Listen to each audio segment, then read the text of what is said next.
tó bá ní pé oríran nínú Islam ó gbọ́dọ̀ kúrò lórí ìlànà Ànábì Muhammad táǹkì ní súnà láì jẹ́ bẹ́ẹ̀ ó mú kamakan ní dábàá tó ń lọ a máa sọ̀rọ̀ lórí ẹ̀ ẹ̀yẹ́ bí sí ọlọ́wọ́n bá ọ̀rọ̀ ọlọ́wọ́n bá tí ń sọ wípé laqad kana lakum fi rasulillahi uswatun hasana sàkọ́fí lùkọ́ níbi eléyìí náà wọ́n ní àwọn kọ́ṣe dáadáa ń bẹ lára nábì àbí ẹ máa gbọ́ ọ̀rọ̀. A'udhu billahi minash shaitanir rajim. Bismillahir rahmanir rahim. Alhamdulillahi rabbil alamin. Thumma as-salatu was-salamu ala rasulihil mujtaba. Wala aqibatu lis-sunniyin. Wala udwana illa ala al-mubtadi'in min al-ikhwaniyyin wal-hizbiyyin wajabatiyyin wasufiyyin amma ba'du fa inna asdaqal hadithi kitabullah wa khayral hadi hadi Muhammadin sallallahu alayhi wa sallam wa sharral umuri muhdathatuha fa inna kulla muhdathatin bid'ah wa kulla bid'atin dalalah wa kulla dalalatin fin nar. أيها الإخوة الأعزاء أحييكم بتحية الإسلامية التي أولها السلام من الله وأوسطها الرحمة من الله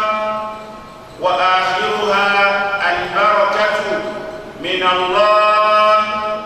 قائلا السلام عليكم ورحمة الله وبركاته.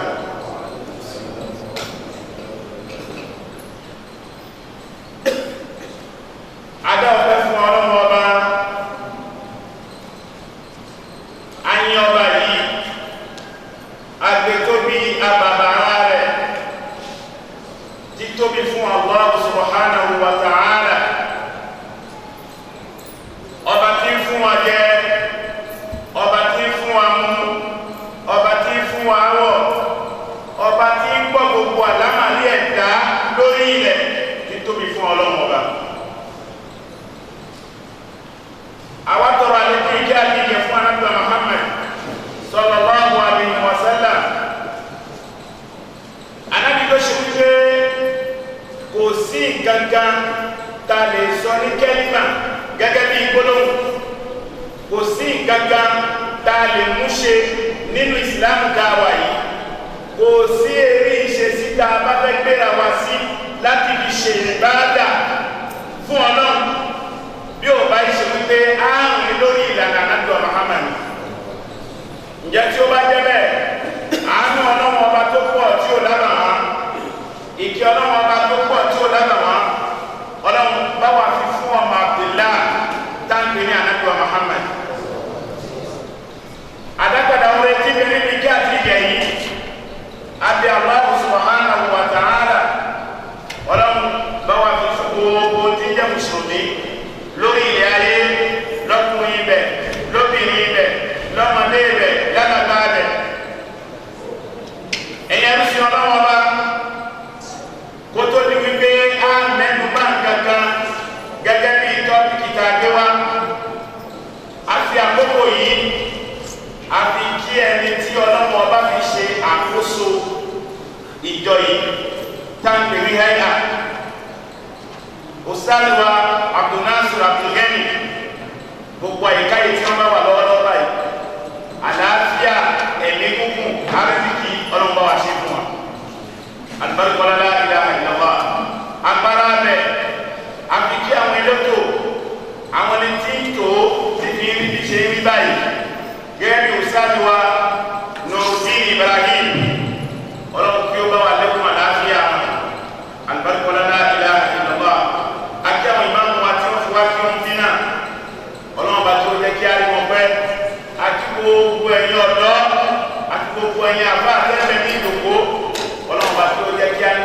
ìsìlámù náà bẹ́ẹ̀ láì gbogbo akẹ́kọ̀ọ́ ìyá wa lákòókò délẹ̀ gbogbo wàhálà ìyá wa níbi ẹ̀sìn kẹbàlẹ̀ wà nìyànà yìí náà ni ọlọ́run bá jẹ́ ẹ̀wọ́ ọlọ́run bá jẹ́ ẹ̀bálẹ̀ ìdí tó ti gbélé rẹ̀ alhamdulillah ẹ̀yẹ ló sí ọlọ́run a rí gbé oṣù tó wá lọ amẹ́nuba agbámítà mà ní ìmà asọ̀rọ̀ bá bẹ̀ ajáde àti tó bá di oṣù yìí a tún mẹ́nuba àmá ìdíwọ́ tó wá wọnú ẹ lẹ́nu ní ó jẹ́ ká sọ̀rọ̀ nípa tọ́pìkì kan tó ṣe wípé kó wà wá ń gbé tí ó rí ní ìran nínú kíni nínú ìmà ìgbé wa láfi ní kò ní lọ bẹ́ẹ̀ yálà kó ṣe wípé àti kúrò nínú oṣù rọ̀bíùlẹ̀ awálè torí a wà nínú rọ̀bíù sáání lẹ́ni a wà ní méjì ẹ̀ lẹ́ni a mẹ́nu bá wọn bá nǹkan nínú ìmà tó jẹ́ ká mà wípé eléyìí o kìí ṣara ẹ̀sìn eléyìí o kìí ṣara ẹ̀sìn eléyìí o ara ẹ̀sìn ló wà ní ó jẹ́ ká kó tọ́pìkì tá a mà ní Maulidi Nabi torí wípé nígbà kan ní ìlú tí wọ́n ti gbé sọ̀rọ̀ lọ́wọ́lọ́wọ́ báyìí tá a mà ní Togo Maulidi Nabi ìgbòdì kan lórí ilẹ̀ níbi tí kálukú ṣe nínú ìjọ tó wà kódà wọ́n gbé àwọn àfá àwa látẹ̀yìn ìlú gẹ́gẹ́ bí ìlú tá a mà ní ìlú Ìlọrin ìlú àwọn àfá lẹ́mọ̀ ń pè é lọ́dọ̀ yìí wọ́n gbé àwọn àfá àwa láti bẹ̀ wọ́n torí Maulidi wọ́n fi ń gbà màálù wọ́n torí Maulidi wọ́n fi ń dá aṣọ wọ́n torí Maulidi wọ́n fi ń ṣe àwọn nǹkan mẹ́rẹ̀mẹ́rẹ̀ nínú àwọn nǹkan tó dà ǹjẹ́ Maulidi tá ń ṣe yìí kí ni ẹ̀tọ́ rẹ̀ kí ni ìdájọ́ ẹ̀ nínú òfin ṣẹ̀ríà ní ó jẹ́ ká mọ́nu bá wọ̀ bá tí amúdání nínú ìmọ̀ Ànábì Muhammad sallallahu alaihi wasallam ó ní man batta bihi amaluhu lam yusri' bihi nasabuhu àbí man abtala bihi amaluhu lam yusri' bihi nasabuhu méjèèjì lọ́lọ́ man batta bihi amaluhu ẹnikẹ́ni tí iṣẹ́ ọwọ́ ara rẹ̀ tó bá fà á sẹ́yìn ẹbí rẹ̀ ò lè tìyẹ́ síwájú mo rò pé ẹ̀kọ́ àgbọ́yé ẹ̀jọ̀ ní kí mo ń sọ̀rọ̀ ẹni tó ṣe wípé iṣẹ́ ọwọ́ ara rẹ̀ ló fà á sẹ́yìn nínú ẹ̀sìn kò sínú ẹbí kan tó lè kó kò síbi tí ẹbí ẹ̀ lè gbajúmọ̀ tó lam yusri' bihi nasabuhu ẹbí rẹ̀ ò lè tìyẹ́ síwájú níwájú Ọlọ́run ǹjẹ́ tí ó bá jẹ́ bẹ́ẹ̀ àgbà nínú àwọn tábìrì tá a mà ní Ibn Sirin ni sọ fún wa wípé inna hadha al-ilma dinun falyanzur ahadukum mimman ya'khudhu dinuhu ó ní tí a ń pè ní ẹ̀sìn ìsìlámù yìí ẹ̀sìn àsìnlá ẹ̀sìn tí èèyàn ń ju apájú ẹsẹ̀ ẹlẹ̀ fún Ọlọ́run ọba yìí ó ní ìmọ̀ la fi máa ń ṣe ìmọ̀ ni kí kálukú kó wọ ọwọ́ ẹni tí ó ti gbé gba ìsìlámù gbígbà kìí ṣe wípé dandan ni wípé ká gbà lọ́dọ̀ ẹbí báyìí tó ní tó gbajúmọ̀ láà èèyàn máa ń gba ìsìlámù pẹ̀lú kíni pẹ̀lú ìmọ̀ nìyàn fi máa ń gba ìsìlámù òun ló fa títàbí yìí sọ fún ọ wípé káwọ ọwọ́ àwọn àfáà tí wọ́n dà wá jẹ̀ nílùú káwọ ọwọ́ àwọn àfáà tí à ń gbé wá látẹ̀yìn ìlú káwọ ọwọ́ àwọn tí ń pè wọn ara wọn ní àfáà wípé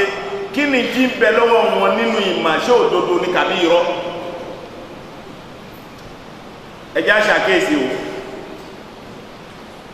ẹni tó fẹ́ mú ẹnu bá ọ̀rọ̀ Maulidi Nabi yìí lágbo báyìí ó lè má kó nú ẹbí tí ò wúlò kò sí ìdókan lọ́wọ́ ọba pẹ̀lú yìí àmọ́ al-Islamu laysa bit-tasami wa innama al-Islamu bil-aqidati wal-iman ohun tá ń pè ní Islam kìí ṣe pé kí n lórúkọ lórí àfáà kan ó pa orúkọ pọ̀ orúkọ náà tó bí mẹ́jọ nígbà tó bẹ̀rẹ̀ sí ń pe àwọn orúkọ náà àwọn èèyàn bẹ̀rẹ̀ sí ń pariwo Allahu Akbar òun kọ́ ní Islam o 0 plus 0 égale 0 ni kò sórúkọ mbẹ torí tí a bá bẹ̀rẹ̀ sí ju àwọn tí wọ́n pè ní ìmọ̀ nípa ọ̀rọ̀ Maulidi Nabi kalẹ̀ ẹ lè máa sọ pé àfa àbáyé àfa ni òun ló ní ó dáa ẹ má lo orúkọ o ìmọ̀ ní kẹ́ lò kẹ́bà lè rọ́nà lọ àfẹ́ lo orúkọ àti fẹ́ lo ìlú àyí lo ìlú nínú Islam àti ìlò orúkọ nínú Islam láti fi ṣẹ̀sìn ẹ jẹ́ ká fura sí méjèèjì yẹn ìta ń pè ní Islam òun náà ni wípé kíyàn ju apájọ ẹsẹ̀ ẹlẹ̀ fún Ọlọ́run àdìyọ́kàn àti kíni àti ìgbàgbọ́ òun là ń pè ní kíni òun là ń pè ní Islam ẹ̀yin ẹrúsìn Ọlọ́run ọba kí là ń pè ní àdáadáalẹ̀ nínú ẹ̀sìn kíni tá ń pè bẹ́ẹ̀ lédè Lárúbáwá ṣe mọ̀ pé Kùránì ò sọ̀kalẹ̀ sí èdè Yorùbá wọ́n tú sí èdè Yorùbá ni ó sì ní tí wọ́n tú sí èdè Yorùbá bóyá tó bá lọ gbá Kùránì Yorùbá kan mú tó rò wípé gbogbo ohun tí ń bẹ nínú Kùránì Lárúbáwá náà ni wọ́n tú síbẹ̀ òdolomu òdolomu wọn bá yìí tó lè gbọ́ yé tẹ̀sìn rẹ lè fi yí ẹ níwọ̀nba ni wọ́n bẹ́ẹ̀ tú síbẹ̀ tó bá fẹ́ gbọ́ ìdílé rẹ̀ ó wọ ilé ké wá nífi bá dáṣá ìdí à ń pè ní bídíà òun náà ni hiya kullu ma ahdatha fi dini min ghairi dalil gbogbo àwọn nǹkan tó ṣe wípé wọ́n dálẹ̀ nínú ẹ̀sìn láì ní ẹ̀rí kò sẹ́rí kò sí ìtọ́ka méjèèjì yẹn ti yé yìí kò sí ìtàǹpẹ̀ ní ìtọ́ka ò sí wípé tí wọ́n dálẹ̀ yìí o nígbàtà wo kíní arígbé Ọlọ́run sọ̀rọ̀ nípa ẹ̀ nínú Al-Qur'an nígbàtà wo kíní arígbé Ànábì sọ̀rọ̀ nípa ẹ̀ nígbàtà wo kíní arígbé àwọn sàábé sọ̀rọ̀ nípa ẹ̀ ọ̀nà mẹ́ta nìyàn fi máa ń gbé ìsìlámù ìyàwó ọ̀nà mẹ́ta máa wo orúkọ ṣéwù kan ó wo ohun tó fẹ́ ṣe wípé ǹjẹ́ Al-Qur'an sọ̀rọ̀ nípa ẹ̀ àkọ́kọ́ nìyẹn èkejì ǹjẹ́ àwọn sàábé ṣe nǹkan náà ẹ̀kẹta ǹjẹ́ kíni àwọn kíni tí àwọn sàábé sọ ń pa ẹ̀ kàbí kíni tí Ànábì sọ ń pa ẹ̀ Ànábì lè kejì àwọn sàábé lè kẹta èwo la wá ń wò gbogbo ẹ̀rí lọ́dọ̀ àwọn àfà márùn ni dẹ̀lílà ákílì bẹ́ẹ̀ kìyàsí bẹ́ẹ̀ èwo la wá ń wò ìbẹ̀kọ́ là ń lọ òun náà ni wípé gbogbo tí ó bá dálẹ̀ nínú Islam tó ṣe wípé kò lẹ́rìí gbogbo ẹ̀ ní angrobala àdádálẹ̀ ni angrobala ni ẹ fakullu ma fa'alahu al-insan ala sabili al-qurba ila Allah mimma lam yakun lahu asl fi ash-shar'i fa huwa bid'atun gbogbo nǹkan tí ẹ bá dálẹ̀ tẹ́ fọwọ́ ṣe tọ́mọ ẹ̀dẹ́ ènìyàn fọwọ́ ṣe lójú ọ̀nà wípé afẹ́bí súnmọ́ Ọlọ́run ọba ni ẹgbọ́n mi yé dáadáa o lójú ọ̀nà wípé ìyí tí mo fẹ́ ṣe yìí o mo fẹ́ bí súnmọ́ Ọlọ́run ọba ni jama tí ó sí ìpìlẹ̀ rẹ̀ nínú ṣẹ̀ríà tí Ọlọ́run ọba sọ kalẹ̀ fún Ànábì wa Muhammad jama bídíà ni ṣẹ́ni pé mo pé àwòrán bídíà wá ní àǹgùrùbá nìyẹn èwo la fẹ́ wá mẹ́nu bà nítorí bídíà pọ̀ àdádálẹ̀ pọ̀ tá ń ṣe nínú ẹ̀sìn èyí tí mo fẹ́ mẹ́nu bà lè ní òun náà ni kal ihtifali bi maulidin nabi òun náà ni àjọ̀dún Ànábì wa Muhammad sallallahu alaihi wasallam èyí tẹ́ máa ń pàrà rẹ̀ lọ́dún ọdún ni orí rẹ̀ ni mo fẹ́ sọ̀rọ̀ sí èyí tí fi ń lè jù nínú àwọn àdádálẹ̀ yìí òun náà ni ọjọ́ tí Ọlọ́run ọba sọ fún Ànábì wípé kó wá gba ìrun wákàtí 5 al-Isra wal Mi'raj àwọn èèyàn tó ń ṣe ọdún ẹ̀ àti àwọn àjọ̀dún tí wọ́n ṣe lọ bẹ́ẹ̀ bẹ́ẹ̀ nínú ẹ̀sìn ẹ̀yẹn rúṣin Ọlọ́run ọba a rí wípé ìta ń pè ní bídíà hiya ziyadatu fi din ba'da kamalihi òun náà ni èyí tí àwọn èèyàn máa ń lékún nínú Islam lẹ́yìn ìgbà tí Ọlọ́run ọba ti pé ẹ̀sìn fún Ànábì wa Muhammad kàbọ́ Ọlọ́run ọba ò pẹ́sìn fún Ọlọ́run ọba ti pé ẹ̀sìn fún àyà tí Ọlọ́run ọba fi pé ẹ̀sìn fún gbogbo yín náà lẹ̀ máa al-yawma akmaltu lakum dinakum wa atmamtu alaykum ni'mati wa raditu lakum al-islam dina ẹ dákun bọ́lá bẹ́ fi àyà yẹn sí ta bá ń fi nǹkan fi kún ẹ̀sìn tí bídíà Maulidi Nabi yìí bá fẹ́ bẹ̀rẹ̀ tẹ̀ntẹ́kìlù min ṣáàsín ìlà ṣáàs ẹnìkan náà ni ó dá lẹ̀wọ̀ ẹni tó dá Maulidi Nabi ilẹ̀ yìí dárúkọ ẹni sí àti ibi títí gbé ń bọ̀ wá mọ̀ ní sí bídíà yìí bá fẹ́ bẹ̀rẹ̀ àdáadáalẹ̀ yìí bá fẹ́ bẹ̀rẹ̀ yóò bẹ̀rẹ̀ láti ọwọ́ ẹnìkan ni àfáàkan ni ó kàn dìde kóhun yóò kàn wọ òkè hàn ní àlìjánú rẹ̀ ó bá sọ̀rọ̀ fún ìgbà wọ́n náà ṣe eléyìí nínú ẹ̀sìn ó ti wọ́n náà ṣe eléyìí òun náà bá sọ fáwọn jàmá ẹ̀ máa ń tó kàn nísìn èyí tá a máa ń jókòó fi ṣàdúrà yẹn àní jókòó máa tàwa fẹ́ parí àdúrà ẹjẹ́ àmà dìde ká máa sọ pé la ilaha illallah la ilaha illallah ó tán ló bá di ẹ̀sìn máa wọn lọ́wọ́ kó jù bẹ́ẹ̀ lọ. yóò bẹ̀rẹ̀ láti ọ̀dọ̀ èèyàn kan sí èèyàn kan ni tó bá wá bẹ̀rẹ̀ bẹ́ẹ̀ tó má bẹ̀rẹ̀ wọ́n mi jama àti ìlà jama yóò wá bẹ̀rẹ̀ ní jama wọ́n ní wo tó tiri Abidjan la ti gbé dá ilé ilẹ̀ ní sí o ajẹ́kọ́dé tó ìlú Togo ajẹ́kọ́dé ìlú Abidjan kódé ìlú Nàìjíríà kódé ìlú Benin wọ́n máa ní ìjọ káàkiri wọ́n máa fẹ́ lójú wọ́n máa fẹ́ lójú wọ́n máa fẹ́ lójú bíbí ní àṣẹ ń bẹ̀rẹ̀ nìyẹn tó má bẹ̀rẹ̀ bẹ́ẹ̀ yóò máa lọ wọ́n bẹ̀rẹ̀ sí máa kọ bí ara wọn wá àsàlátù báyìí báyìí la máa ń ṣe o àbáwò lẹ́yìn ṣe irọ́ àwọn agbẹ́ nǹkan ọwọ́ orúkọ báyìí ní jẹ́ ẹ má ṣe bẹ́ẹ̀ ìtaba ńlá lọ́nà fún ìtaba máa gbẹ́ ẹ̀ lè tẹ̀lé ẹ̀yà ẹ̀kọ́ nú ẹgbẹ́ tí mo bá ń kúrọ́ ẹ máa já mi. bẹ́ẹ̀ sì ni yóò bẹ̀rẹ̀ sí fáká wọ́n bẹ̀rẹ̀ sí máa fi àwọn orin wọ́n fi máa gbé lárugẹ.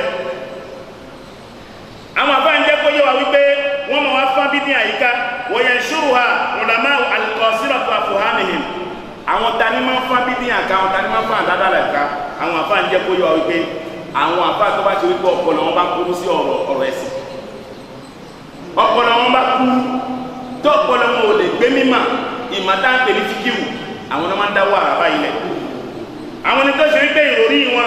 ìròrí náà kúrú sí ẹ̀sìn láti ronú sí àwọn ni tó ṣe wípé àná kíṣọ́tù òkúlìhìm àwọn ni tó ṣe wípé làákàyè wọn kò gbé kò kọjá yàrá ibi tí ó ń gbé ìyàwó wọn sí àtàwọn ọmọ wọn sí wàláì ìròrí wọn kò kọjá orí ìyàwó wọn àti ọmọ wọn ó tán kò jù bẹ́ẹ̀ lọ àmọ́ àwọn ò fẹ́ dúró lórí bẹ́ẹ̀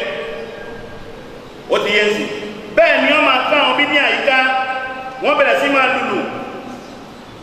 tí ìlú yìí bá bẹ̀rẹ̀ sí ń dún wòye taqarrabuna ila Allah bíi wọ́n máa wá fi àwọn àdádálẹ̀ yìí wọ́n fi máa fi sọ pé afẹ́ fi máa súnmọ́ Ọlọ́run òun la fẹ́ fi máa ṣe ìbádà wàláhì mọ́ gbájú paláyé wípé tí wọ́n bá fẹ́ kírun àyílà tó bá kù ìṣẹ́jú márùn-ún tí wọ́n ṣe kíni tí wọ́n pé gọ́mà wọ́n máa ní la ilaha illallah la ilaha illallah la ilaha illallah kó tó di wípé wọ́n pé kàmà ẹ̀dá kò mọ̀ lọ́dún bẹ́ẹ̀ bí ìdíjà lòun náà ó pọ̀ bẹ́ẹ̀ lọ kàbíta bá kírun tán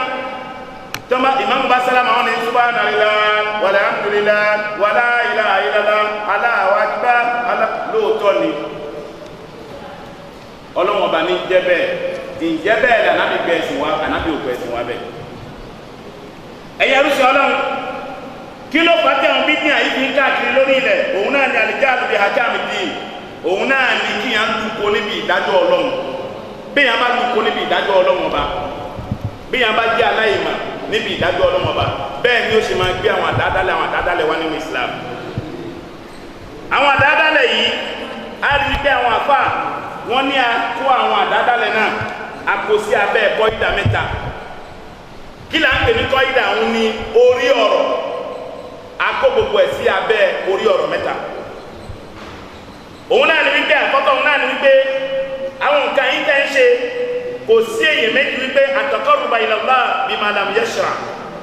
ẹbí súnmọ́ Ọlọ́run ọba ni àmọ́ ẹ̀yin súnmọ́ Ọlọ́run ọba lórí tí Ọlọ́run ọba ò sọ kalẹ̀ lófin lẹ́bí súnmọ́ Ọlọ́run tó sì ṣe wípé wà lókùnrin nínú ala ahkami din ẹ ti jáde kúrò nínú ìdájọ́ ẹ̀sìn tẹ́ẹ̀mà ẹlẹ́kẹ̀ẹ́ta òun náà ní wípé sabtu zara'i al-mufdiyati ila al-bid'ah àwọn nǹkan tó ṣe wípé wọn bá àǹfààní tí ń bẹ̀ẹ̀bẹ̀ kò tó àbúrú tí ń tibẹ̀ jáde jama àbúrú tí ń bẹ ní ibẹ̀ ó pọ̀ ju àǹfààní tí ń tibẹ̀ jáde lọ ẹ wá ń gbé ọlá fún ẹ ń gbé ọlá fún àwọn nǹkan ni ẹ ń gbé ọlá fún àwọn nǹkan ni ẹ̀rí òun ni wípé fataqarruba ila ibadati la budda fihi amrayn gbogbo tí a bá bẹ́ fi súnmọ́ Ọlọ́run ọba gbogbo tí a bá fẹ́ fi súnmọ́ Ọlọ́run ọba láti fi mẹ́ẹ̀sìn ojú ọ̀nà méjì nìyàn gbọ́dọ̀ wó gbà ẹ̀yẹ rúsìn Ọlọ́run ọba ojú ọ̀nà méjì nìyàn gbọ́dọ̀ wó gbà àkọ́kọ́ òun náà ní pé subutu asli ibada bi dalil shar'i sahih òun náà ní wípé kí a fi rinlẹ̀ nínú ìjọsìn tí èyàn fẹ́ ṣe wípé ohun tí mo fẹ́ ṣe yìí o lóòótọ́ ń bẹ lórí ìlànà Ànábì Muhammad sallallahu alaihi wasallam kó tó di wípé ó ṣe èkejì ó ṣe lórí ìtìbáyí ar-rasul sallallahu alaihi wasallam fi kayfiyatiha wá ṣe lórí wípé kíni ṣe bẹ́ẹ̀ nìkan lọ́wọ́ bá máa ń ṣe bí ọwọ́ ẹnìkan ló ti gbé bẹ́ẹ̀ sí báwo ló ṣe fẹ́ wá mẹ́ẹ̀sì náà ju ẹni tó lọ́wọ́ bá fi rán lọ ó ṣe lórí ìlànà táǹkì ní kíni as-sunna ìlànà súnà òun ló gbọ́dọ̀ ṣe ìsìlámù bá bàbá ìyá wa kó fò lọ sókè kó fò wá sílẹ̀ lópin ìgbà tó o bá ti gba ìlànà súnà fi ṣẹ̀sìn mà wípé òdo lòun gbogbo tó ń ṣe oúnjẹ sẹ́yìn bá ní ntí wọn náà mà ní tó o bá fẹ́ kó o nílẹ̀ yìí sí àtòjú ẹgbẹ́ òun lọ sí Mákà inú atẹ́gùn lásán ló ń fò gbà ní ṣebí inú àbálò ló wọ̀ tó bá ti di wípé wọn náà fẹ́ sọ pé irọ́ làákàyè ní gbé mo lè kírun bó ṣe wù mí kò sí problem ma pé làákàyè Ọlọ́run ọba náà ó gbé jù làákàyè rẹ ó gbé bó ṣe kí ni èmi Ọlọ́run ọba náà mi ò ní gbà lọ́dọ̀ rẹ ẹ̀yẹ rúṣì Ọlọ́run ọba awwal man ibtada bid'at al-ihtifal àkọ́kọ́ ẹni tó kọ́kọ́ dá ń dá ń pè ní àjọ̀dún ànábìlẹ̀ láyé torí wípé kí ni tí a bá fẹ́ ṣe ẹ̀sìn èyàn máa wádìí ìsìlámù èyàn ni èyàn máa wádìí ìsìlámù èyàn wípé ìsìlámù tí mo fẹ́ ṣe yìí òwò tó ń ṣe wádìí ẹni ẹni tó kọ́kọ́ dábí ní àyẹ́lẹ̀ Sheikh Ali Mahfuz rahimahullah àgbàfà láti ìlú Masar èyí sọ fún wa wípé ẹni tó kọ́kọ́ dálẹ̀ òun náà ni awwal man ahdathuha bil Qahira al-khulafa al-Fatimiyun àwọn àrólé Fatima àwọn ni àwọn tó kọ́kọ́ dákìrí ilẹ̀ ní kọ́rùnù rọ́bẹ̀ ní sẹ́ẹ̀kì kẹrin ọgọ́rùn ọdún lọ́nà mẹ́rin lẹ́yìn ìgbà tá Ànábì ti sọ pé thumma alladhina yalunahum thumma alladhina yalunahum thumma alladhina yalunahum nígbà tí Ànábì fẹ́ máa sọ̀rọ̀ tó sọ̀rọ̀ àwọn sàábé tó ní àti àwọn tó bá tún tẹ̀lé wọn àti àwọn tó bá tún tẹ̀lé wọn àti àwọn tó bá tún tẹ̀lé wọn lọ́nà mẹ́ta ọdún sẹ́ẹ̀kì tó tẹ̀lé lẹ́yìn lẹ́ẹ̀kan náà ni wọ́n dá Maulidi Ànábì Muhammad sallallahu alayhi wa sallam àwọn tààlẹ̀ àwọn tó wá dálẹ̀ òun náà ni wípé wọ́n mú ar-Rawafida àwọn Ṣíà ló dálẹ̀ gbogbo iná lẹ́mà ìsìlámù àwọn ará Ṣíà wípé wọ́n sí lójú ọ̀nà àwọn náà dá Maulidi Nàbí yìí lẹ̀ Maulidi Nàbí tó bí ń jẹun ní àwọn tó dálẹ̀ nìyẹn nígbà tí wọ́n dálẹ̀ kìí ṣe àjọ̀dún Ànábì nìkan ni wọ́n dálẹ̀ Maulidi bíi mẹ́fà ni wọ́n dálẹ̀ níjọ́ náà wọ́n dá Maulidi Ànábì lẹ̀ wọ́n dá Maulidi Ali lẹ̀ wọ́n dá Maulidi kíni Hasan pẹ̀lú Hussein lẹ̀ wọ́n dá Maulidi Fatima lẹ̀ wọ́n dá Maulidi ìjọba tí ń bẹ ní àkókò náà tí ń pàṣẹ fún wa wọ́n ṣàjọ̀dún òun náà níjọ́ náà ẹ̀yà rúṣin Ọlọ́wọ́n ọba àti àwọn àjọ̀dún tó tún ṣẹ́kù bẹ́ẹ̀ níbo ni àjọ̀dún ẹ bí ní àyẹ́ ti gbé wá ń bọ̀ tó fi bọ́ sí ìlú Mísírà agbọ́dọ̀ máa níbo ní ti gbé ń bọ̀ ǹjẹ́ ẹ wá jẹ́ ká máa wípé láti ìlú tá a mà ní ìlú kíni ìlú Maghrib Morocco ẹni tó gbé láti Morocco orúkọ rẹ̀ ń jẹ́ Al-Mu'izzuddin-Allahi Al-Ubaydi Al-Maghribi alladhi kharaja min al-Maghrib ila Masar òun lẹni tó kúrò ní ìlú Morocco tó gbé àjọ̀dún Ànábì Muhammad sallallahu alaihi wasallam yìí lọ sí ìlú Masar ìlú Cairo nínú oṣù tá a mọ̀ ní Shawwal ní 361 hijira ló gbé lọ ẹ̀rí òun ṣe ti ẹbẹ́ lọ́dọ̀ àwọn síẹ̀kì ẹ̀ ń lọ èkejì ẹ̀kẹta títí fi dé kíni fi dé kọ́rùnì sábẹ̀ wọn gbọ́dọ̀ Maulidi Nàbí ma nígbà tó dorí kọ́rùnì sábẹ̀ nígbà tó dorí sẹ́ẹ̀kì èkeje ní wọ́n bẹ̀rẹ̀ sí dálẹ̀ ní ìlú Mísírà ní àdúgbò tá a mà ní Irbil náà ti gbé bẹ̀rẹ̀ sí dálẹ̀ wọ́n bẹ̀rẹ̀ sí dá máwólídì ilẹ̀ wọ́n ṣe lọ ló fi wá di máwólídì fún gbogbo ayé lákòókò tá a wà yìí láti wá gba máwólídì yẹn láwá gba sínú Islam láwá ṣe lọ kùlà ó gbọ́ pé ìjọba yìí nínú Islam tí Rabiul Awwal bá ti wá ní àwa ń tiwa fẹ́ ṣe tiwa ní ọjọ́ báyìí àfa báyìí la pè àfa àlàkàṣègbè la pè n tó sì fà á tí ọ̀rọ̀ máwólídì nàbí yìí tún fi jáde òun náà ní wípé nígbàtà wọnú Rabiul Awwal a rí wípé àfa kọ̀ọ̀kan ní sọ̀rọ̀ nípa máwólídì nàbí èyí tí wọ́n ń kàn mí lómi inú tí mo fẹ́ fèsì torí mo fẹ́ ṣe rọ́dù ni mo fẹ́ fèsì torí wípé kí ni báwọn èèyàn kan máa ń wo Islam àwọn ẹnìkan wọn máa nàáró títí ayé òfin parẹ́ bẹ́yàn kan máa sọ wípé ìmọ̀ tí ń bẹ lọ́dọ̀ tòun ṣókùnkùn àwa kan máa sọ fún wípé ìmọ̀ tí ń bẹ lọ́dọ̀ tiwa o láǹtà tiwa ríran ọmọ ìyá wa brọ́dà wa tá a mà ní Abdul Fatai Sufi kìí ṣe Abdul Fatai Sakọ́fì o àti yí orúkọ padà fún ẹ má ń gbé wá lẹ́yìn dáadáa òun náà là ń bá wí má ṣe yè méjì Fatai Sakọ́fì náà là ń bá wí èyí tẹ́ má ń gbé wá òun náà ni brọ́dà wa ó ti di brọ́dà wa Abdul Fatai Asufi orúkọ tí ń jẹ́ lọ́wọ́lọ́wọ́ lọ́dọ̀ wa ni pẹ̀lú ìdí àtàlàyé tó fi mú ọ̀rọ̀ wá ó ní ète ni wọ́n dá ọgbọ́n ni wọ́n dá irọ́ ni wọ́n pa àfá tó bá sọ wípé kò sí màólídì àfá tó bá sọ wípé kò sí súfí àfá tó bá sọ wípé kò sí àsàlátù yóò bà yálà ìyá gbogbo wọn mo rò pé mẹ́sẹ̀jì ò tí ì di ọ̀dọ̀ tẹ̀yìn. Irọ́ ni wọ́n pa o. Ni wọ́n pa. Èké ni wọ́n ṣe. Èké ni wọ́n ṣe. Irọ́ ni wọ́n pa o. Irọ́ ni wọ́n pa. Èké ni wọ́n ṣe. Èké ni wọ́n ṣe. Àfá tó sọ pé kò sí mọ́lúdì. Àtẹ̀yí tó sọ pé kò sásàlátù. Àtẹni tó sọ pé kò sí súfì. Yorùbá yálà yá. Irọ́ ni wọ́n pa. Èké ni wọ́n ṣe. òun sọ̀rọ̀ ó gbé sórí face àwọn náà wá ṣe kíni àwa ṣe rọ́dù fún wọn á gbé sórí face ẹwọ yìí tí mo ń bá bọ̀ láti gbà tí mo ti bẹ̀rẹ̀ ọ̀rọ̀ Fatai yóò rí kankan mú wa o ọ̀rọ̀ ẹnu lásán ni Fatai fi ń ṣẹ̀rí fún wa nínú Islam bọ́dá wa Fatai tẹ máa ń gbé wa lẹ́yìn tí máa ń sọ pé ẹ bá ń wá ọṣẹ ìyọnu ẹ lọ sọ́dọ̀ lágbájá tẹ bá ń wá ọṣẹ kíni àwúre ẹ lọ sọ́dọ̀ lágbájá gbogbo ẹni tẹ́ ń lọ gbé wa ẹ̀ ń sun owó náà nínú Islam ni ẹ̀ ní ládàá kankan tẹ́ gbà torí ológun lélẹ̀ ọ̀rọ̀ ẹ̀sìn kankan báyìí òye bọ́dá wa Fatai Sufi ọ̀rọ̀ ẹ̀sìn òye wàláhì tí ọ̀rọ̀ ẹ̀sìn bá yé ni kò lè máa sọ wípé àfáà tó bá sọ wípé ète ni wọ́n dá irọ́ ni wọ́n pa àfáà tó bá sọ wípé kò sí àsàlátù àfáà tó bá sọ wípé kò sí Sufi àfáà tó bá sọ wípé kíni kò sí màólúdì yóò bá yálà ya gbogbo wọn níbi yóò bá yálà ìyá gbogbo ẹ òun ló jẹ́ kémi náà jáde torí ó pa gbogbo wa pọ̀ ni kí ló bá tí mo fi sọ wípé kò rí náà ní ọ̀rọ̀ ẹ̀sìn ológun lélẹ̀ o ọlọ́ṣẹ́ dúdú ni gbogbo ẹ̀yin tẹ̀sí ń gbé wálẹ̀ yìí orí ọwọ́ kan náà lẹ́jọ́ wà tọ́lọ́pàá bá súfèé yóò pé ọlọ́pàá ẹgbẹ́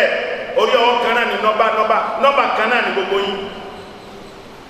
orí ọwọ́ jálàbí kan náà ni gbogbo yín wà gbogbo yín èyí ọwọ́ jálàbí kan náà lẹ́jọ́ wà ó ti yé ń sìn nítorí kí ló bá tí wọ́n fi ní ọ̀rọ̀ ẹ̀sìn òye ẹ wo hadisi Ànábì Muhammad sallallahu alaihi wasallam tó gbajúmọ̀ ni tó jẹ́ pé tó bá kéwù yàrá mẹ́fà ó láti mà ó wà nínú arba'in al-hadith kí lè Ànábì man ahdatha fi amrina hadha ma laysa minhu fa huwa raddun wàláì dókítà kan nígbà tó bẹ́ fèsì ọ̀rọ̀ Maulidi Nabi àdísì tó kà náà ni dókítà ni mo wí omi òsì tí gba dókítà torí tí wọ́n bá pè ní ẹ̀rí náà ni àmọ́ àwọn oníṣúfì kó máa mú ẹ̀rí mẹ́yìn dọ́gbọ̀n wá kò lè tó wọn nítorí ìfẹ́ ní tí bẹ́lẹ̀ mi wọ̀n ẹ̀ òun náà fi ń jẹ òun náà fi ń mu òun náà fi ń ná òun náà fi ń lò òun náà fi ń lò gbésí ayé àsàlátù ni wọ́n ń jẹ súfì ni wọ́n ń jẹ Maulidi Nabi òun náà fi ń ra ọkọ̀ hadisi yìí sọ wípé ẹnikẹ́ni tó bá dá nǹkan kan lẹ̀ nínú Islam tó ṣe wípé Ànábì ní tí kìí ṣe pé kìí ṣe nínú àṣẹ wa á dàlú láyà. wa fi riwayatin ukhra nínú ẹgbà wa mi Ànábì tó ń sọ wípé man amila amalan laysa alayhi amruna fahuwa raddun fahuwa raddun. Ẹnikẹ́ni tó bá ṣe iṣẹ́ kan tí fi ń wá ojú rí Ọlọ́run ọba nínú ìsìláàmù yìí tó fẹ́ fi gbalada lórí ẹ̀ àwa rí pé iṣẹ́ tó ṣe ni ó ṣe nínú ìfẹ́ inú ara rẹ̀ kò ṣe lórí ìlànà tá a pè ní súnà. Ànábì ní tó bá dọjọ́ àlìkíyámà á dàlú láyà ni. Ẹ̀yin ẹrú sin Ọlọ́run ọba wàláì ẹ̀yin mùsùlùmí tó kó tẹ bá délé ẹ̀ máa dúpẹ́ fún ìjọ ẹ̀yà wípé yíyọ yín kúrò nínú àwọn ìgbèkùn ńláńlá àwọn òkùnkùn ńláńlá níyọ yín kò ẹ máa dúpẹ́ fún ìjọ ẹ̀yà kódà ká má tó nǹkan ẹ máa dúpẹ́ pé yíyọ yín kúrò nínú àwọn ìgbèkùn àwọn lùkúdì àwọn ìsìlámù ẹlẹ́gbẹ̀ẹ́yọ àwọn ìsìlámù eléwédú táwọn yàn ń gbélé yín lọ́wọ́ ẹni pé broda wa Sufi Abdulfatai olùkọ́ níbi hadisi kò gbọ́ àgbọ́yé ẹ̀ ní wọ́n ń fi Yorùbá níbi ń ṣẹ̀rí ètè ni wọ́n dá ọgbọ́n ni wọ́n dá àbá tó bá sọ pé kò sásàrátù àbá tó bá sọ pé kò sí Sufi àbá tó bá sọ pé kíni kò sí Mauludi yóò bá yálà ya gbogbo ṣé òun lẹ̀ rí ni náà mo fi sọ nínú ọ̀rọ̀ mi ṣáájú pé al-Islamu laysa bit-tasami wa innama al-Islamu bil-aqidati wal-iman. Islam ò ń ṣe wípé àfa alágbájá ni máa ń bẹ ọjọ́ pẹ́ ní máa ń bẹ ní ọjọ́ pẹ́ ní kíni lólùkọ́ níbi ọ̀rọ̀ ẹ̀sìn olùkọ́ kò gbọ́ àgbọ́yé ẹ̀sìn ojú ẹ̀ṣú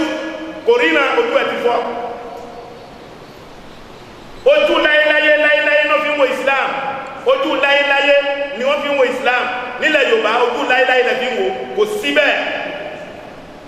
tó bá ní pé oríran nínú Islam o gbọ́dọ̀ kúrò lórí ìlànà Ànábì Muhammad dáńgbé ní súnà láì jẹ́ bẹ́ẹ̀ o mú kamakan ní dábàá tó ń lọ a máa sọ̀rọ̀ lórí ẹ̀ ẹ̀yẹ́ bí sí ọlọ́wọ́n bá ọ̀rọ̀ ọlọ́wọ́n bá tí ń sọ wípé laqad kana lakum fi rasulillahi uswatun hasana sàkọ́fì lùkọ́ níbi eléyìí náà wọ́n ní àwòkọ́ṣe dáadáa ń bẹ lára Ànábì àbí ẹ máa gbọ́ ọ̀rọ̀ nísìn àwòkọ́ṣe wo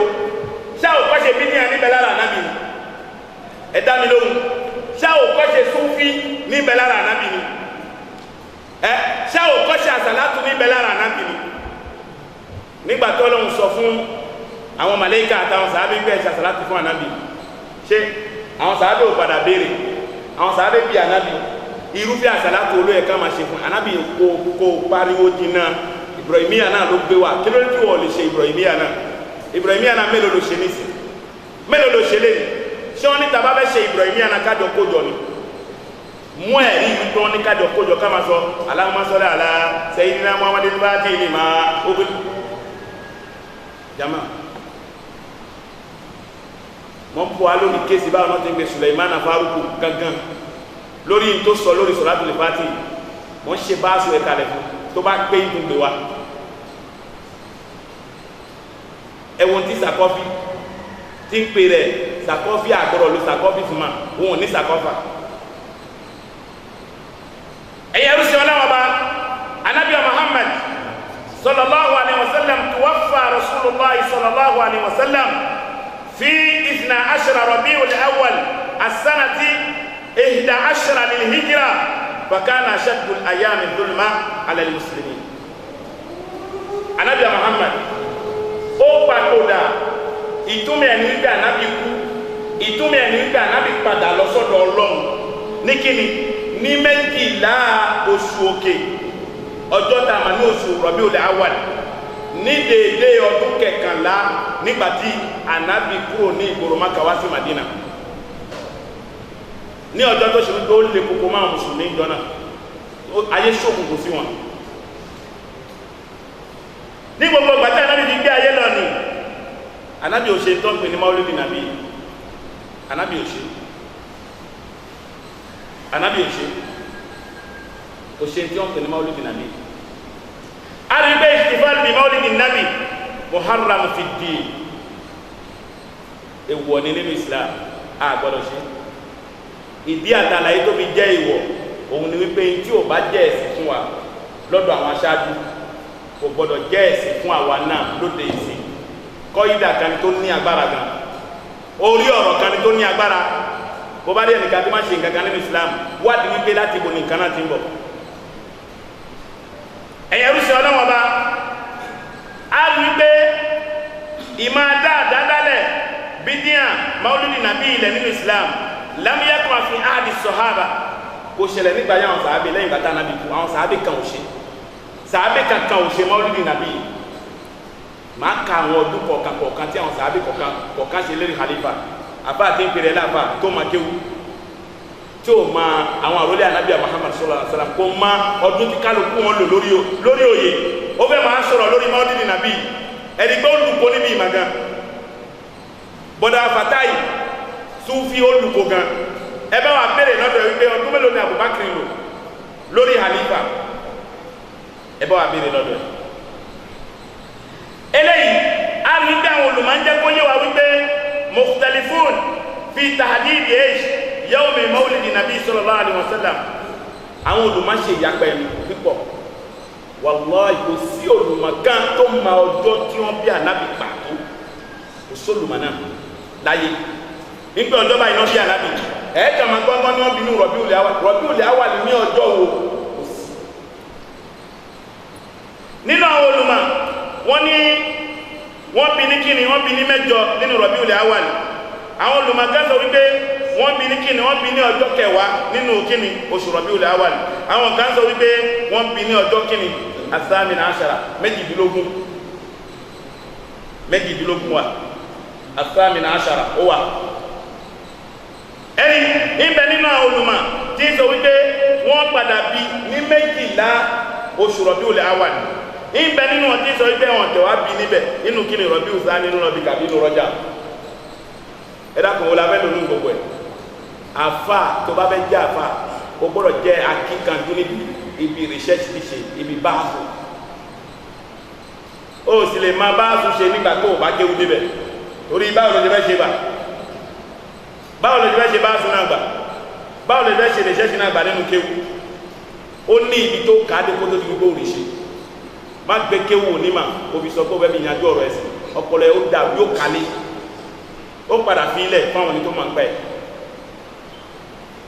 Abubakar gun erí oyè lẹ́yìn bàtà ànábì papòdà ànábì ò ṣe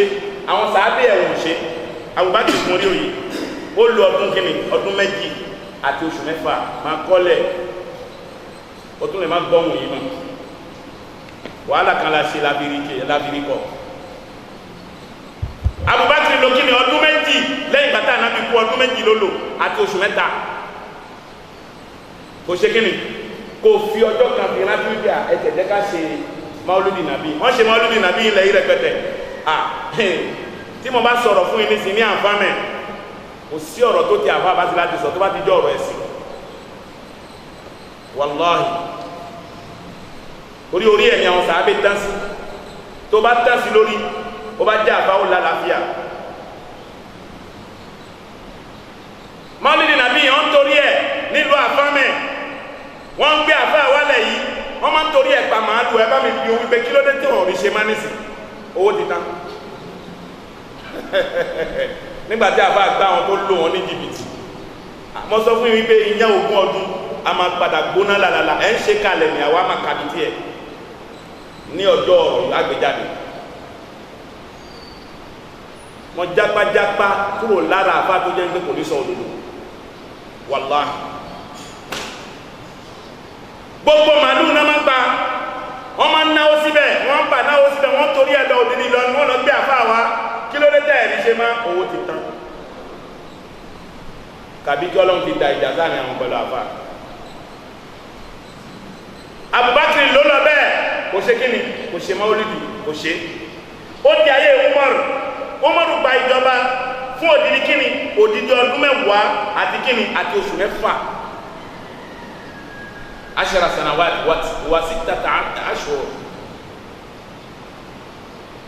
kò ṣe maulidi kò tẹ̀ fi ọjọ́ kan fi rántí ànábì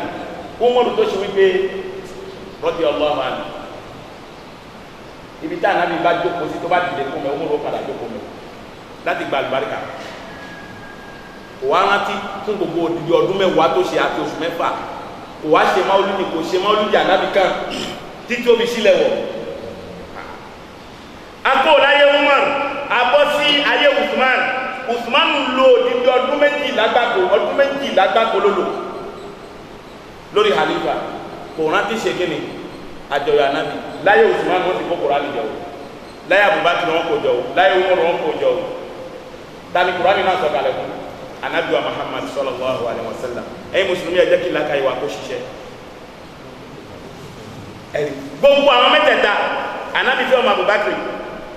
ó yẹ nísìn bọ́ọ̀sì gbogbo wọn pátápátá wọ́n sì fẹ́ràn ànábì.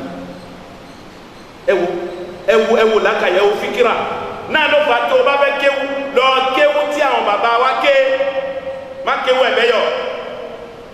lọ kéwu tí àwọn bàbá wa ké àwọn bàbá wa ti ń bẹ̀lẹ̀ gbẹ̀mí lọ kéwu tí wọ́n ké òun ni kò ké kó ba lè lálàáfíà kéwu gbajúmọ̀ tẹ́ ń ké kéwu gbajúmọ̀ tẹ́ ń ké ibi owó nìkan náà lè má ran júmọ́ ó ṣe mí lè mà àwọn àfáà kan wà àwọn náà máa ń ka owó àwọn àfáà kan wà àwọn náà máa ń ṣiṣẹ́ tó bá délé owó àwọn náà tó kó nǹkan wọn sáko tí yín náà ń bọ̀ wá ẹ má wọrí tàbá ti wà láyé pẹ̀lú àlàáfíà ayé ọ̀dọ̀ yín á ṣe bá a sùn yín wá. náà Usman lọ ó di ayé kíni ayé Ali lò dídí ọdún 4 àti oṣù 9 ọdún 4 àti oṣù 9 ṣe bí Ali náà ló fẹ́ ọmọ Ànábì Fatima la ilaha illallah muhammadu rasulullah sallallahu alaihi wasallam. Ali fẹ́ kíni ó fẹ́ ọmọ bíbí Ànábì láti inú táǹkì ní Fatima kò wá láti ṣe maulidi nàbí àná rẹ̀ títí ó fi kó lórí òyì Fatima náà gàún náà gbàgbé bàbá ẹ̀ kò rántí bàbá ẹ̀ kó lè kó àwọn mùsùlùmí jọ níjọ kan àbí ẹjá máa bà lọ. àwọn kó lórí òyì ó lórí Hassan àti Hussein jẹ́ kó yí ẹ̀já fún ẹ lálàyé wọn kìí ṣe méjì torí àwọn àfáà tẹ́ǹpé ní àwọn àfáà tó lórúkọ lórí tó máa ń ṣe kátàkátà lórí Facebook ni ó ní Hassan pẹ̀lú Hussein méjì ní wọ́n ní orí olódo wọ́n ń ṣe méjì àwọn ọmọ Fatima ní ẹgbẹ́tàbúrò ni wọ́n àwọn náà padà lọ ìjọba wọ́n gbọ́dí òye wọ́n lò ní sítátà aṣòro wọ́n lò oṣù 6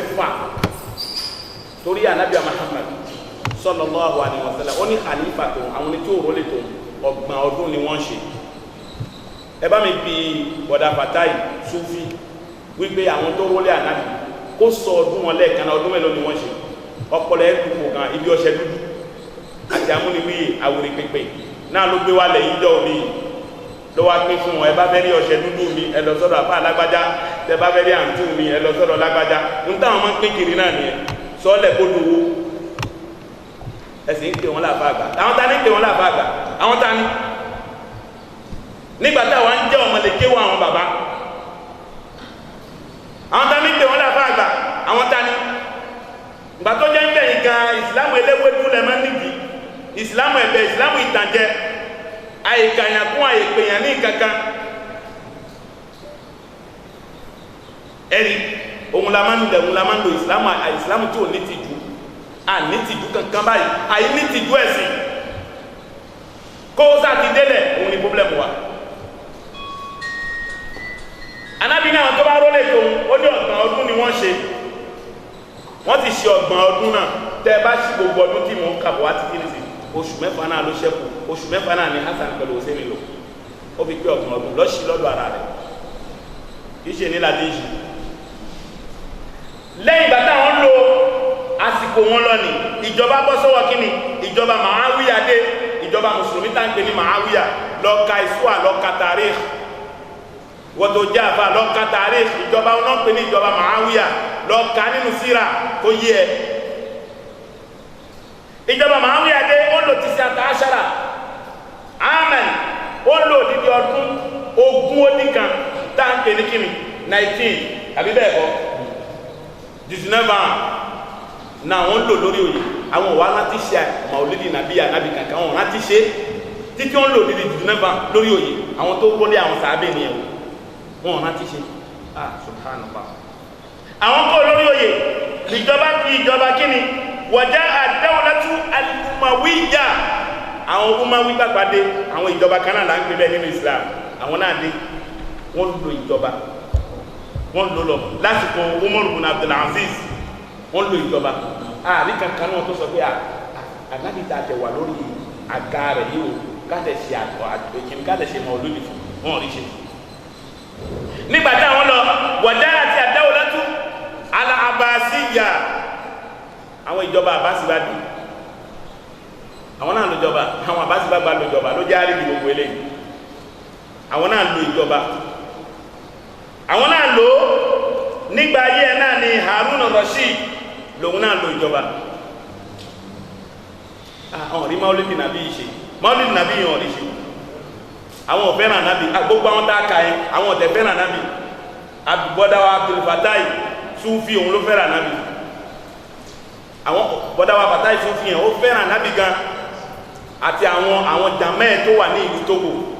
àti gbogbo ayé káàkiri ẹ̀yìn fẹ́ràn Nabi ju gbogbo àwọn tá a kà yìí lọ fanahnu naqulu law kana khayran lasabaquna ilayhi tí ó bá dé wípé orin kan bẹ́ẹ̀ bẹ́ẹ̀ ni àbá rí àwọn ẹni tó ti ṣáájú wa nínú ọ̀rọ̀ ẹ̀sìn àbá rí wípé àwọn lẹ́ni àkọ́kọ́ tí ó ti ṣe kí ni tó ti yẹ kí wọ́n ṣe ẹ̀yẹn rúṣin ọlọ́wọ́n ọba gbogbo ń ta wí ọ̀kan nínú àwọn àrólé tí mo kà wá lọ yẹn gẹ́gẹ́ bí àlè yìí tó lu ọdún mẹ́rin gbogbo àwọn sàábé àwọn àgbààgbà sàábé kọ̀ọ̀kan náà ní wáàsí tí wọ́n ṣe tíra ẹ̀ bẹ̀ wáàsí sọ̀hábà lọ eré Google kó lọ tẹ ọ̀kan nínú wọn tá à ń pè ní Ali radiyallahu anhu kí ló sọ nínú ọ̀rọ̀ rẹ̀ ó ní law anna kulla jahilin sakat ma hadasa fil Islam fitna tó bá ṣe wípé àwọn aláìmọ̀ àwọn àfáàní gẹ́gẹ́ bí àwọn brọ́dá wa Abdul Fatai Sufi tẹ máa ń gbé wá lẹ́yìn tó bá jẹ́ wípé ó wà lọ fún ẹnu ara rẹ̀ ní àgádágodo ni àti àwọn tó tún jọmọ bẹ́ẹ̀ àtàwọn tó tún jọmọ bẹ́ẹ̀ àtàwọn tó tún jọmọ bẹ́ẹ̀ ni máa hadasa fil Islam fitna kò ní sí wàhálà kankan tí ó ṣẹlẹ̀ nínú Islam. ẹ̀yin ẹrú sí ọlọ́wọ́ bá àwọn sàábì ànábì Muhammad hum a'lamu nasi bid-dinillah àwọn náà wọn ni tó jẹ́ pé wọ́n ga nínú ẹni tí ń gbé òpó ìsìlámù rò àwọn sì lẹni tó ṣe wípé ìwà wọn fi ń da jù wallahi kò sí ìwà àfà tó da tó ìwà àwọn sàábì ànábì Muhammad kò sí ìwà àfà náà kò sì sí àfà kan tí ó padà ṣe dáwà tí mò ń ṣe yìí tí ó tó wúfẹ́ dáwà tí àwọn sàábì ànábì ṣe la kalla wa hasha gbogbo yòókù kàlàmfààdì ni kàlàmfààdì ọ̀rọ̀ lásán ni bẹ́ẹ̀ ni wa ashaddu nasa hubban linnabiyyi sallallahu alayhi wa sallam àwọn ni tí fi ń lè kòkòkò lẹ́ni tí nífẹ̀ẹ́ ànábì àwọn sàábì ànábì wa Muhammad wa ma'a zalika pẹ̀lú gbogbo eléyìí náà lam yahtafilu bi mawlidi ànábì pẹ̀lú wọ́n ṣe nífẹ̀ẹ́ tó ànábì tó náà àbí ọ̀kan náà tó sọ pé òun ṣe kíni òun ṣe mawlidi ànábì wa Muhammad sallallahu alayhi wa sallam ẹ̀yẹ rúṣin ọlọ́wọ́n bá a lè gbé láyé tá a wá nísìn àwọn èèyàn wọn bẹ̀rẹ̀ sí pín àwọn bídíà wọ́n ní bídíà kan bẹ bídíà náà hasana ni bídíà kan bẹ sẹ́yíà ni kí là ń pè ní hasana kí là ń pè ní sẹ́yíà hasana pẹ̀lú sẹ́yíà ó ti dojú mọ́ àwọn èèyàn lọ́wọ́ o nínú àwọn ìjọ káàkiri àfáà kan ní ṣe wáàsí lónìí à hasana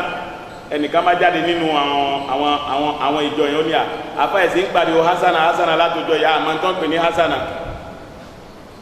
òun ni wípé wọ́n pín àwọn bídí àwọn àdádálẹ̀ báyìí dá àdádálẹ̀ báyìí kìíní ẹlẹ́yìn aburú ni gbogbo ọ̀nà tẹ́ǹkì gbà yẹn kò sí kankan tó lọ lára ẹ̀sìn kò sí kankan tó lọ lára ẹ̀sìn torí Ànábì Muhammad sallallahu alaihi wasallam ó ní wa iyyakum wa muhdathatul umur ó dọwọ́ yín ó dọwọ́ yín pẹ̀lú ìmọ̀ dá nǹkan kan lẹ̀ nínú àlámàrí ẹ̀sìn torí gbogbo ohun tẹ́ bá dálẹ̀ ọ̀nà ànú ni ẹ̀yẹ rúṣin ọlọ́wọ́ bá al-ihtifal bil mawlid min al-bid'ati al-muhdatha ìmá ṣe àjọyọ̀ ọdún ànábì jama inú àdádálẹ̀ allati ma anzala Allahu biha min sultan in tó ṣe wípé kò sọ̀kalẹ̀ látọ̀dọ̀ Ọlọ́run ọba tí ń sọ ìdájọ́ kalẹ̀ لأن النبي صلى الله عليه وسلم لم يشرعه لا بقول ولا فعل ولا تكرير وهو قدوتنا وإمامنا Ànábì ò sọ jáde báyìí lẹ́nu bẹ́ẹ̀ sì ni kò ṣe ní ìṣesí kò sì sí kíkọ́ lẹ́ẹ̀kan fún wa tàbí bí tẹ̀lé Ànábì náà sì ni aṣáájú wa àbí bẹ́ẹ̀ kọ́ òun náà ni aṣáájú wa òun náà sì ni kíni òun náà ni aṣáájú wa ìmáàmù wa náà ni ayé Al-Qur'ani fi sọ wípé wa ma atakumur rasul fakhudhu jama ayata kai tí èèyàn bá fẹ́ ṣe wáàsí tó fẹ́ jẹ́ oníwáàsí tó fẹ́ jẹ́ káwọn èèyàn kó máa gbọ́ ẹ̀ torí wáàsí kan ò sí wípé àwọn aláìmọ̀ nìkan ni kí wọ́n gbọ́ mi àwọn àfáà tí bá ń bẹ́ẹ̀ wọ́n máa rí àlébù fún mi rọ́ tó o bá fẹ́ gbọ́ wáàsí tàbí o bá fẹ́ máa ṣe wáàsí mójútó Al-Qur'an ní ibi ìtumọ̀ torí pé Qur'an tó rí ni anasi wa masuhu mẹ́bẹ̀ aya kan pa aya kan rẹ̀ jama torí pé kíni aya tí mo fẹ́ lò yìí àwọn èèyàn lè máa rò wípé bóyá aya yìí nìsí bóyá aya kan ti parẹ́ láà kó tó di wípé ó gbé wá lórí wáṣí nìyẹn ó lọ sọ́dọ̀ àwọn ní usulul fiqh torí aya yìí aya kankan ò parẹ́ ó sì wà láyé títí dọjọ́ àlìkìyàmù wa ma atakumur rasulu fakhudhu gbogbo ntá nàbí bá gbé wá fún mi báyìí ní ẹ̀sìn ẹgbà wa ma nahakum anhu fantahu ntá nàbí bá kọ̀ fún yín nípa ọ̀rọ̀ ẹ̀sìn ẹ ṣe kíni ẹ dànù ara ẹ̀ náà ni àwọn ẹni tó ṣe wípé wọ́n dá kíni wọ́n dá maulidi nábì àjọyọ̀ ànábì ilẹ̀ nínú Islam ẹ̀yin ẹrúsìn Ọlọ́run ọba ẹ̀rí wípé àwọn tó dá maulidi ànábì ilẹ̀ wọ́n dálẹ̀ lọ́dún ọdún àwọn ta ló dálẹ̀ àwọn aláìmọ̀ àwọn ni tó dá àwọn kìíní ilẹ̀ a rí wípé inna Allaha azza wa jal qad kamala ad-dini faqala subhanahu wa ta'ala al-yawma akmaltu lakum dinakum wa atmamtu alaykum ni'mati wa raditu lakum al-islama dinan Ọlọ́run bá ti pé ẹ̀sìn fún ànábì ó sì ti yọ́nú sí ẹ̀sìn náà ó sì ti pé ẹ dákun mo láti gbé àrí àjọyọ̀ ànábì ọdún ànábì mo láti gbé rí torí pé nàbí sallallahu alaihi wasallam qad ballaga al-balagul mubin ànábì jíṣẹ́ o ní iṣẹ́ tó ṣe pé ó fojú hàn sẹ́nìbọ̀dì walam yatruku tariqan yusal ila al-janna wa yuba'id min an-nar ànábì ṣe kíni kò fi ojú ọ̀nà kankan lẹ̀ tí kò ṣe kíni tí kò sọ̀rọ̀ nípa rẹ̀ ó sì ṣàlàyé fún wa wípé àwọn ojú ọ̀nà báyìí tẹ́ bá gbà bẹ́ẹ̀ ṣe kíni ẹ kànlẹ̀kùn náà jama anabi ṣàlàyé gbogbo illa bayyanahu lil umma anabi ṣàlàyé fún gbogbo àwọn àlìwọ́mà gbogbo àwọn tí wọ́n dá maulidi anabi ilẹ̀ yufham minhu anna Allah ta'ala lam yukammil ad-din àwọn gbọ́ yí wípé ó yẹ ká tún dá bídí àyílẹ̀ ó jọ pé ẹ̀sìn ìsìlámù náà kò tí ì pé dáadáa bẹ́ẹ̀ ni ma ní àwọn àfáà gan tí àwọn àfáà kan bẹ tó ṣe wípé wọ́n jẹ́ òní falisafa àwọn àfáà òní falisafa tá ń wí àwọn àfáà kan bẹ tá a máa ń pè ní falisafa ahọ́n àwọn ní máa ń jò belebele nínú ọ̀rọ̀ tí o bá sọ̀rọ̀ tán wọ́n rí pé òdodo ló sọ wọ́n ní àmọ́ ó sọ̀rọ̀ náà àmọ́ kò fohùn lẹ̀fi sọ́ni tó bá fohùn lẹ̀fi sọ́ni àwọn èèyàn ò bá gbọ́ lágbọ́yé dákun ṣé kò sáfà nílẹ̀ yìí tí fohùn lẹ̀fi sọ́ni ṣé gbọ́yé ni ṣé gbọ́ ni tẹ bá gbọ́ àrí àpẹẹrẹ lára yìí bẹ́ẹ̀ náà ni tèmi náà bá ń ké dọ̀la tọ́lọ́run bá fi ìdáyà ẹsẹ̀ nìkan lọ́kàn tó bá ní kó gbọ́ yóò gbọ́ náà ni al-hidayatu min Allah kí yàn gbọ́ ẹ̀sìn yé ọ̀dọ̀ Ọlọ́run ọba ni fihi hidayatu dilala wa hidayatu al-irshad. tó bá tún sún lọ wájú lọ́dọ̀ àwọn ní àkídà kẹrin wọ́n sọ fún ẹ wípé hidaya márùn níbẹ̀ ní kalẹ̀ ni àwọn èyí tó gbajúmọ̀ tá a mà òun náà ni dilalatul irshad wa dilalatul tawfiq di hidaya márùn ló wà. ìmọ̀nà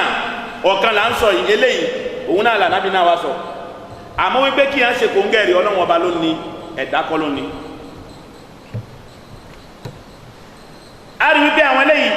lọ́kàn àwọn wípé anabiya Muhammad sallallahu alaihi wasallam lam yuballigh ma yanbaghi lil umma maulidi nàbí táwa bá dalẹ̀ kò dá ó jọ pé anabi ò pé ẹsẹ̀ yìí dáadáa anabi la wí o anabi ẹni tí wọ́n mú àwọn gbàlejànà àwọn pọ́blẹ́mù dání ni ẹ̀ o àwọn èèyàn ọmọ àwọn pé àfa àti sọ̀rọ̀ yìí àfa ńlá ni àfa àgbà ni gbogbo rẹ̀ má sọ bẹ́ẹ̀ àfa ńlá ni tí ń bẹ láyé ọjọ́ pẹ́ àwọn àfa yẹn àwọn ṣírí ńlá ní bẹ lọ́dọ̀ wọn ẹ bá mi bí wípé kílẹ̀ rí ẹ̀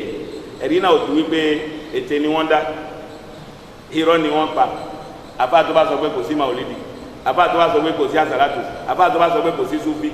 yóò bá yálà ìyá gbogbo wọn ẹ̀ta ẹ̀rí ti dúró ẹ̀rí ẹ̀ náà kò jù bẹ́ẹ̀ lọ torí mi ò tí ì fẹ́ mú ẹnu bá tí wọ́n pè ní sufi tọ́pìkì tó wọn ọ̀tọ̀ ni ẹ̀rí torí àgbàmí ẹ̀ ọ̀tọ̀ tún lòun náà ó pa gbogbo ẹ̀ pọ̀ ayọ̀ ti maulidi nàbí yìí fún nínú ẹ̀ lẹ́ni àwọn ẹ̀rí tá a kó wà ní tó bá padà gbọ́ ọ̀rọ̀ wa kó ṣe rọ́dù fún wa padà ká gbọ́ ká tó máa ń tó kàn torí kò ní tìjú àgbàlagbà tí ò ní tìjú ní nínú Islam broda wa Abdul Fattah Sufi kò ní tìjú torí àwọn àgbàlagbà bẹ́ẹ̀ náà ń bẹ nínú ẹ̀sìn wọn ò máa yọ ẹnu bẹ́ẹ̀ ẹ̀rí bí ṣe ń jọ ọ́ lórí fèsì ní ìjọ ọ́ bí karate ẹ̀rí bí àgbàlagbà ọmọ tapápá ni ó ti rí pé ilẹ̀ ti má bá wọn omi ti tán lẹ́yìn ẹja tó ń eré ọwọ́ òní kóhun tún yí gbà kóhun kọ́kọ́ gbé lẹ́yìn sáyé náà kò wá sí ọ̀nà mọ́ ọ̀nà òsì torí gbogbo nǹkan ti wà kírẹ̀ sáwọn èèyàn mo tún sọ gbogbo àwọn ẹni tí Ọlọ́run bá fúnṣe tí wọ́n gbé irúfẹ́ àwọn aládàádálẹ̀ yẹn wá sí ìlú tá a wà yìí ìranu lẹ́jọ́ ń ṣe o kullu haqqa walau kana ala nafsik ìranu lẹ́ ń ṣe ẹ̀ ń sun owó náà ni àti àwọn àfa bẹ́ẹ̀ tó jọra wọn àwọn yìí tẹ̀ ti ṣe nígbàtí Islam ò tí gbòòrò ayá fi yín fún àwọn eléyìn àmọ́ lóde wa nísìn èyí tẹ́ bá gbé wá àmàjú sí dáadáa èmi ò nígbà Islam bẹ́ẹ̀ lọ́dọ̀ àfa kan nílẹ̀ yìí wàláhì mi ò nígbà torí mo rí ìrìn àrí mi ò nígbà ń kọ̀ lójú ẹ̀ kó má jẹ́ gbẹ̀yìn ẹni mi gbé máa sọ̀rọ̀ yìí láíláí èmi ò gba eléyìí tó gbé wa ó fún mi lẹ́yìn gbogbo àwọn ẹni tí wọ́n bá gbé irúfẹ́ àfa bẹ́ẹ̀ wá ẹ lè máa ṣe agídí kẹ́ máa gbé wa o nítorí ẹ nílàáka ìkan tẹ́lẹ̀ ẹ sì wúlò tẹ́ bá wúlò ní tẹ́ bá fẹ́ lọ gbé àfa kan ó yẹ kẹ́ máa béèrè lọ́dọ̀ àwọn àfa tá ń bẹ nílùú wípé ẹni tá a fẹ́ lọ gbé wa ìkílẹ̀ mọ̀ nígbà ẹ̀ tá a ṣàlàyé fún yín àmọ́ ẹ̀ ní sọ gbàtọ́ yẹn gbẹ̀yìn lẹ lówó yín àmọ́ ẹ̀ máa gbẹ́ ṣe ṣírò gẹ́gẹ́ bí hútùbà tí mo ṣe lórí mi bàrí nísì ẹ ṣe ṣírò àdínsì mo fúlí sòun ni mo fi ṣe hútùbà ẹ ṣe ṣírò wàláhì ẹ ṣe ṣírò ibi tẹgbẹ́rẹ́ o ẹ ṣe ṣírò àwọn hajj yìí tẹ lọ zaka yìí tẹ yọ ó lè jẹ́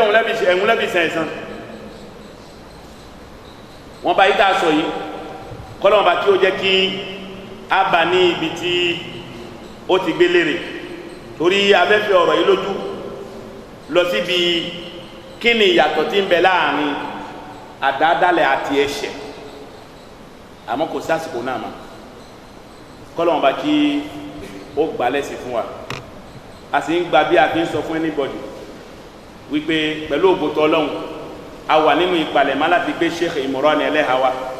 pẹ̀lú ògbótítọ́ Ọlọ́run gbogbo bá a bá ṣe ṣe gbà a máa jẹ́ kẹ́ máa gbọ́ wa sallallahu ala sayyidina Muhammad wa ala alihi wa ashabihi wa man ittaba'ahu bi ihsan ila yawmiddin.